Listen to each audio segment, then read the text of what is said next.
Hello YouTube, and today I'm going to be showing you how to make your own Minecraft server on the update 1.7.9. This is going to be a series and it will be everything. It won't just be how to run it.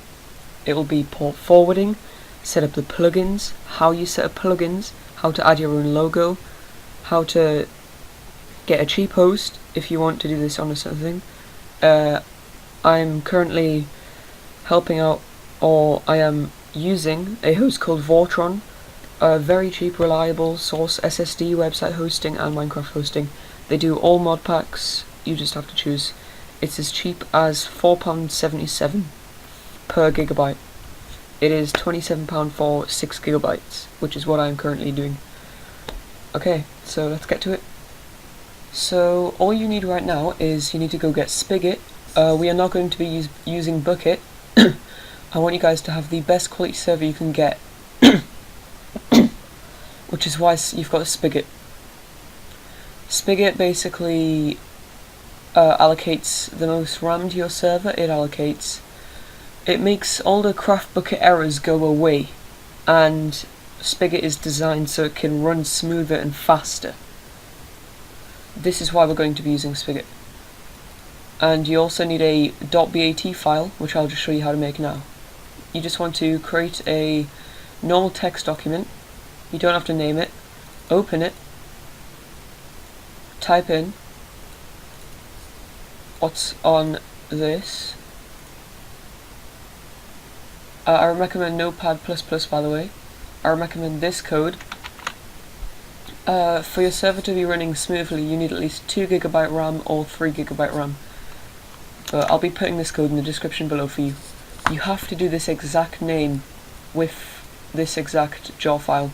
I will be putting the starter server files in, so you guys don't have to make the file or download the jar file. So it's going to be all pre-made for you. So now you've got this, you want to go File, Save As, save it onto your desktop, go All Files, and save it as you can name it anything, but it has to end in capitals BAT. This is a command prompt launcher file. So I'll just click OK. And you can exit that.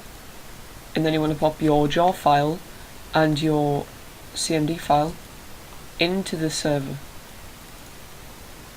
And you can also delete that text document.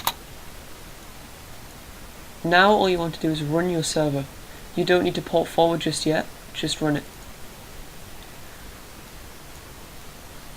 As you see, this will create all your files for the Spigot. And while it's creating, I recommend you just sit back and watch the rest of the video while it's creating your server. It's quite fast, it creates fairly fast, but first we're going to be editing your server.properties file, which is what enables you to make it Hamachi or port forwarded. Now, of course, if you're on a VPS, you're going to want to make it port forwarded. So you can close this now. So I normally type stop, but you can type stop, and then it will stop the server. It will save all the worlds. It will save the player data and everything. So close it.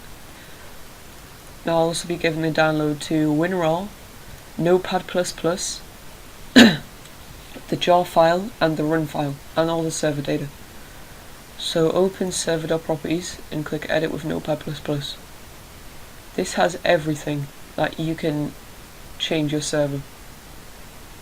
Now the first thing we're going to do is op permission level. You always keep this the same unless you want your ops to not be able to do every single command. You can change your world name. Say if I wanted the world name to be nuke, I would put it as nuke or nuke world. And then enable query. This is only if you want to add your server to a server list. Allow flight. This is if you want to enable a fly hack. Say if someone has fly hacks, they will be able to fly around perfect without being kicked. Server port, always leave this the same, otherwise it will not work. Archon, This is where you can do, you can type archon.login and then the password which you can set. This is for admins, so anyone who types this in will get op, but you can just do /op and then the name of your player. Level seed, you can put anything for this. This will create your world seed and it will basically spawn you in the place where you want as the seed is. It will generate a certain area for you. False game mode, this is if you want creative or survival. False is survival, true is creative. This next one is the server IP. This is only if you want Hamachi. You will put your Hamachi IP in here if you are using Hamachi, but you guys will not need Hamachi unless you have a dynamic router or you cannot forward your ports. Max build height, I say always keep this the same. It brings up error after error if you change this. Spawn NPCs, this is things like villages. Whitelist, this is if you want your server to have like maintenance, or you have to do /whitelist space add and then the player name. Spawn animals, this is if you want wolves, dogs, ocelots, pigs, sheep, cows, all the things for farming and stuff. Hardcore, this is if you want your difficulty to be really high, so mobs will be spawning all the time and they will hit you for almost half your health. Keep this as false, I recommend, unless your server is going to be hard. Snooper enabled, I'm not sure what this does at the moment. Online mode, this is if you want your server to be cracked, you will change it to false.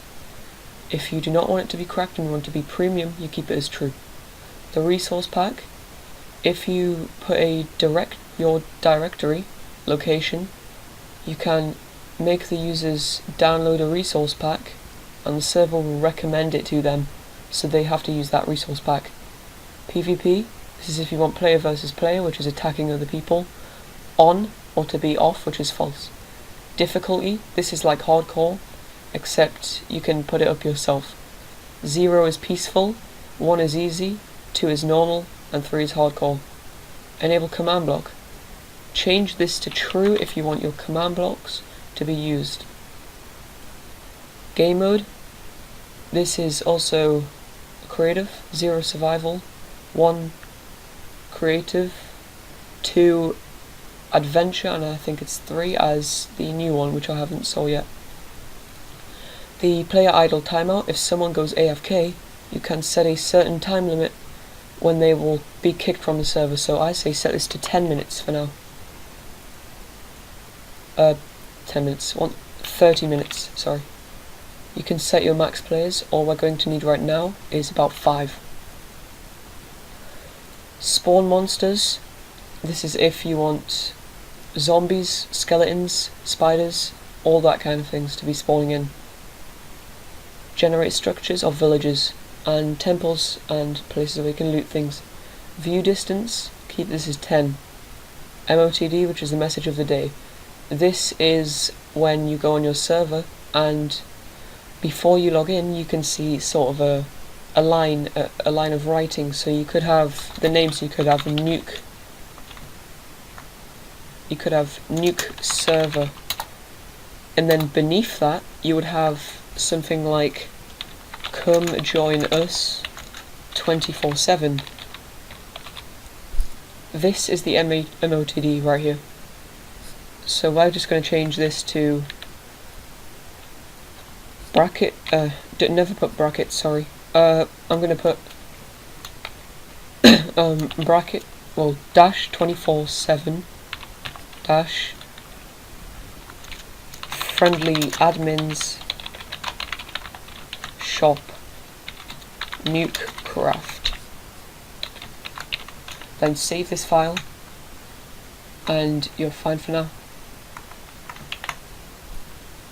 Now go back in your test server and run your server again. But what you want to do is, since you've renamed your world, you want to delete your world, all your worlds, delete them and run the server again. And now, as you see, when you now run the world,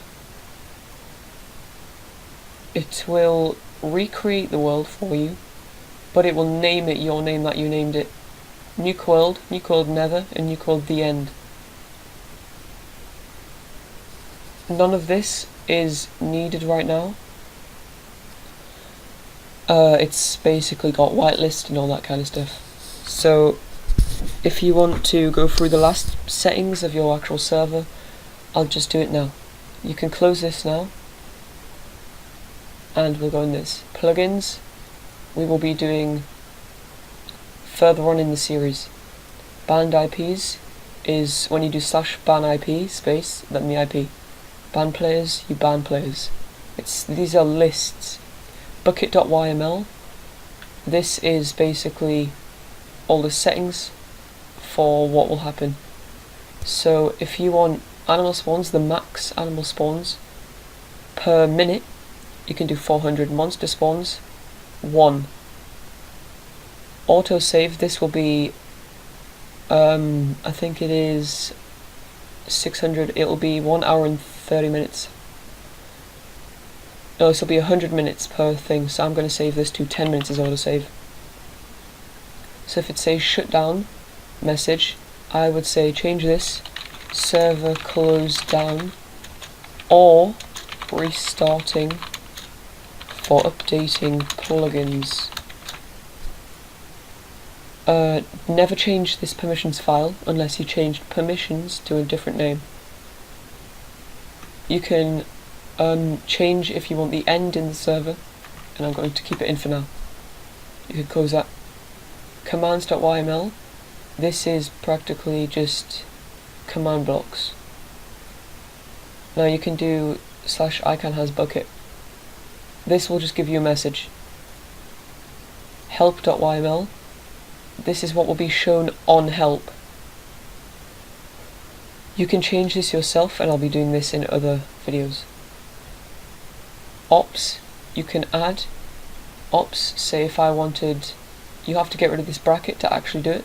So say if I wanted to type in my name, which is AirsoftKing, I can save that now, and now I'm opt. Permissions.yml, this is the permissions that the groups will have. This will be done in Group Manager. Server.properties we've been through. Spigot.yml, this is what you can change. Now, it's exactly the same as the bucket.yml, except it has a lot more options, as you see. Now you can do anti-X-ray. This is going to block any blocks under the ground that are possible to see. So diamond ore, gold ore, coal ore, iron ore, emerald ore, redstone ore, anything. Every single block is blocked. Whitelist.json, you can just add someone's name, always delete the brackets, but keep them on if you're not going to do something. User cache, this is the list of users. Well, this has been how to actually create your server. Now, the next video is going to be port forwarding, so I hope you enjoyed this, and I'll see you next video.